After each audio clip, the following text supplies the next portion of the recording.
দর্শক আসসালামু আলাইকুম, স্বাগতম আরেকবার জামালস ভয়েসে। দর্শক, বিচারপতি শামসুদ্দিন চৌধুরী মানিক তিনি গ্রেপ্তার হয়ে বর্তমানে আদালতের নির্দেশে তিনি কারাগারে আছেন। তার আসলে এই গ্রেপ্তার হওয়াটা নিয়ে এক ধরনের ধূম্রজাল সৃষ্টি হয়েছে। তার কারণটা হচ্ছে তার ভাইরাল হওয়া সেই দুটি ভিডিওর থেকে একটি ভিডিওতে দেখা যাচ্ছে যে তিনি কয়েকটি কলা পাতার উপর শুয়ে আছেন এবং সেখানে তিনি কোনো একজনের সাথে কথা বলছেন যে আমি কি এদেশে এসেছি ফেরত যাবার জন্য নাকি। তাহলে তিনি ওই জায়গায় গেলে আবার ফেরত আসলেন কিভাবে বাংলাদেশের ভিতর? কারণ বিজিবি বা বাংলাদেশের লোকজন গিয়ে ওই জায়গায় তাকে গ্রেপ্তার করার কথা না, তাই না? যাই হোক, আমরা যদি একটু দেখি দর্শক, সেটা হচ্ছে যে বৃহস্পতিবার তার কন্ট্রাক্টকৃত দালালের মাধ্যমে তারা বৃহস্পতিবার বিকালের দিকে রওনা দেয় পায়ে হেঁটে। প্রায় 20 মিনিট পায়ে হেঁটে যাবার পর তাকে কোনো একটা জঙ্গলের মধ্যে রেখে আসে, বলে যে আমরা শুক্রবার এসে আপনাকে পাড়ি দিয়ে দেব।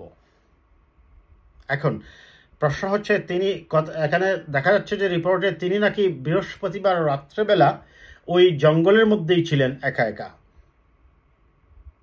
এবং যারা তাকে পাড়ি দিয়েছে সেই যে সীমান্তবর্তী এলাকায় সেই যে নৌকার মাঝি সহ তার যে কন্ট্রাক্টকৃত যে দুইজন ছেলে যাদেরকে তিনি বলছেন চুকরা হিসাবে, আমরা ভিডিওতে দেখি যখন একজন তাকে জিজ্ঞেস করছে যে তার কাছে কি ছিল, তিনি বলছিলেন একটি পাসপোর্ট ছিল, একটি ব্রিটিশ পাসপোর্ট, একটি বাংলাদেশি পাসপোর্ট, এবং টাকা ছিল 60-70 লাখের মতো। তিনি সঠিক করে বলতে পারেননি কত টাকা। প্রশ্ন হচ্ছে সত্যিকার অর্থেই এত টাকা তিনি বহন করেছেন কি না, এটা আমি এত বোকা শামসুদ্দিন চৌধুরী মানিক কিনা আমি জানি না, কারণ তিনি ভালো করেই জানেন 2-4 লাখ টাকা নিয়ে গেলে পরবর্তীতে তার ভাই বোনেরা যাদের কথা বলছিলেন তিনি, তার ভাই বোনরা ওই দালালদের টাকা দিয়ে দিবে, তো তারা তো তার কাছে টাকা পাঠাতে পারতো অন্যভাবেও।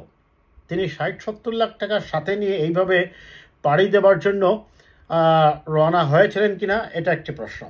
দ্বিতীয়ত হচ্ছে, যে লোকগুলা তাকে ওই জায়গায় রেখে আসছে পরবর্তীতে আবার তারা যাওয়ার কথা ছিল, এবং এলাকার লোকজন পরে জানাজানি হয়ে গেল যে শামসুদ্দিন চৌধুরী মানিক এই সিলেটের কানাইরঘাট থানার ডুবা এলাকা দিয়ে তিনি ভারতে পাড়ি জমাচ্ছেন। প্রশ্ন হচ্ছে, যারা তাকে ওই জায়গায় রেখে আসলো জঙ্গলের মধ্যে, ওই জায়গার থেকে খবরটা কিভাবে প্রচারিত হলো? তার মানে এমনও তো হতে পারে ওই তার সাথে যে দালালগুলা ছিল ওরাই তার কাছ থেকে টাকাটা নিয়ে এসে চিন্তা করেছে যে তিনি যদি ভারতে চলে যান, বাহিরে থাকেন, তাহলে তাদের এই টাকা যেটা তারা লুট করে নিয়েছে তার কাছ থেকে, সেই ক্ষেত্রে উনি ঝামেলা সৃষ্টি করতে পারে। কাজেই তারা চিন্তা করেছে ওইখান থেকে ফিরে আসার পরে যে ওকে ধরিয়ে দিতে হবে, আর সেই কারণেই তাকে হয়তোবা বাংলাদেশের সীমান্ত পাড়ি দিয়ে জাস্ট একটু ভারতের ভিতরে একটু জঙ্গলে রেখে দিয়ে আসছে, এবং পরে তারাই গিয়ে আবার ওই জায়গার থেকে তাকে ধরে নিয়ে আসছে। এটা হতে পারে একটা। দ্বিতীয়ত হতে পারে শামসুদ্দিন চৌধুরী মানিক মনে করতে পারেন যে এই জঙ্গলের এই অংশটাই ভারতের অংশ, হয়তোবা তারা যেভাবে বলেছে, তিনি তো ওই জায়গায় বর্ডার ক্রস বা পিলার নাও দেখতে পারেন। এমনও হতে পারে সেটা বাংলাদেশের ভিতরেরই কোনো একটা অংশ ছিল। একটা পুরোপুরিভাবে একটা ধূম্রজাল সৃষ্টি হয়েছে। প্লাস এখানে দেখা যাচ্ছে যে একজন তাকে জিজ্ঞেস করছে তার কলারে ধরে এই ভিডিওতে যে আপনার নাম কি, পরিচয় কি জানতে চেয়েছে, এবং তিনি তার পরিচয় দিয়েছেন যে তিনি বিচারপতি শামসুদ্দিন চৌধুরী মানিক। তার বাবার নামও জিজ্ঞেস করা হলে তিনি সেটাতে উত্তর দেন। এখন যাই হোক, এখন তো তিনি গ্রেপ্তার হয়েছেন।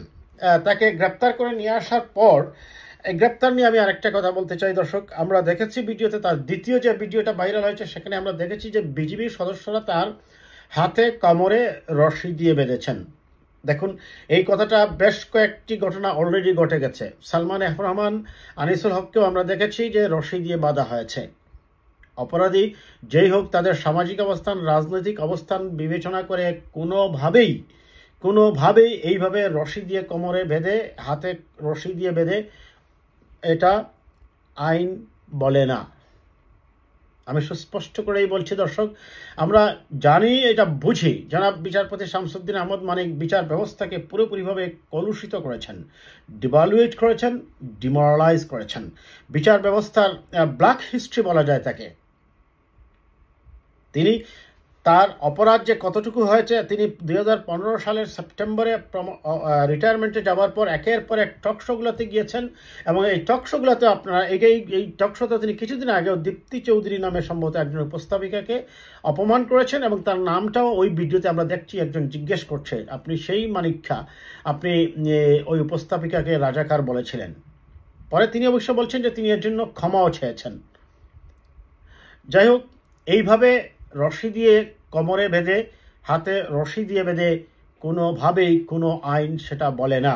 মনে রাখতে হবে, বিচারপতি শামসুদ্দিন মানিকের অপরাধের বিচারের জায়গা হচ্ছে আদালত। আদালত will look after him, but bear in mind, আপনারা আইন বিরোধী কোনো কাজ করতে যাবেন না, কারণ ইতিমধ্যেই এই মামলাগুলো নিয়ে মানুষের মধ্যে সমালোচনা শুরু হয়ে গেছে। সবাই বলছে যে সবগুলো মামলাই হয়ে যাচ্ছে হত্যা মামলার আসামি হিসাবে, যেমন গতকালকে ফেরদৌস এবং সাকিব আল হাসান যে সময় এই হত্যাকাণ্ডগুলো হয় বাংলাদেশে, তখন কিন্তু তিনি বাংলাদেশেই ছিলেন না, তিনি ছিলেন খেলায় অন্য দেশে। এখন এই মামলাগুলো নিয়ে ইতিমধ্যেই সোশ্যাল মিডিয়ায় অনেকেই কথা বলা, আমি যেমন বলছি, অনেকেই কথা বলা শুরু করে দিয়েছেন, কারণ প্রত্যেকটি মামলায় দেখা যাচ্ছে যে হত্যা মামলা দিয়ে দেওয়া হচ্ছে। প্রশ্নটা হচ্ছে, এটা কি শুধুমাত্র গ্রেপ্তার দেখানোর জন্য এই মামলা দেওয়া হচ্ছে এবং পরবর্তীতে সেটা আবার পরিবর্তন করা হবে? না, সেটা সঠিক নয়। সঠিক তদন্তের ভিত্তিতে যে যে অপরাধের জন্য দায়ী, যেমন সাকিব আল হাসান এবং ফেরদৌস, সাকিব আল হাসানের বিরুদ্ধে যদি শেয়ার বাজারের লুটের কথা বলা হয়, কিংবা আপনার ওই বিজ্ঞাপনে কিংবা ব্যবসায়িক ক্ষেত্রে তিনি যদি দুর্নীতি করেছেন সেটা দিয়ে যদি মামলা দেওয়া হয়, তাহলে সেটা মানুষ অবশ্যই গ্রহণ করবে। যাই হোক, আমি ওইদিকে বেশি যাব না দর্শক। এখন এই শামসুদ্দিন চৌধুরী মানিক সাহেবকে গ্রেপ্তার করে আজকে সিলেটের চিফ জুডিশিয়াল ম্যাজিস্ট্রেট আদালত 2-এ তোলা হলে আদালত তাকে কারাগারে প্রেরণের নির্দেশ দেন। অবশ্য তিনি আদালতের কাছে আর্জি করেন যে তিনি একজন অসুস্থ মানুষ, হার্টের রোগী। তা এই কথা শোনার পরে আদালত নির্দেশ দিয়েছেন কোনো ধরনের রিমান্ড মঞ্জুর না করে, বা রিমান্ড তার ব্যাপারে চাওয়া হয়েছে কিনা আমি সঠিক শিওর নই দর্শক, তাকে জেল হাজতে প্রেরণের নির্দেশ দিয়েছেন, এবং তিনি তার অসুস্থতার কথা বললে আদালত তার সুচিকিৎসা নিশ্চিতেরও আদেশ দিয়েছেন, এবং বলেছেন তিনি যেহেতু একজন সাবেক বিচারক, সেহেতু আইন অনুযায়ী তার যে প্রাপ্য আছে, তার যে চিকিৎসা প্রাপ্য আছে, সেগুলো যেন পুলিশ, আদালত কর্তৃপক্ষ এবং প্রশাসনিক কর্তৃপক্ষ এগুলা যেন নিশ্চিত করে। যাই হোক দর্শক, আমি এই ভিডিওটাতে তার এই গ্রেপ্তার হওয়াটা এক ধরনের যে রহস্য এবং জটলা সৃষ্টি করেছে। তিনি যদি ওই জায়গায় গেলেন তাহলে আসলেন কিভাবে? এটা একটা খুব স্বাভাবিক একটা প্রশ্ন। হতে পারে এই যে দালালরা টাকার কারণে চিন্তা করেছে তাকে জেলের ভিতরে ঢুকিয়ে দিতে, তাহলে আর তিনি নড়াচড়া করতে পারবেন না।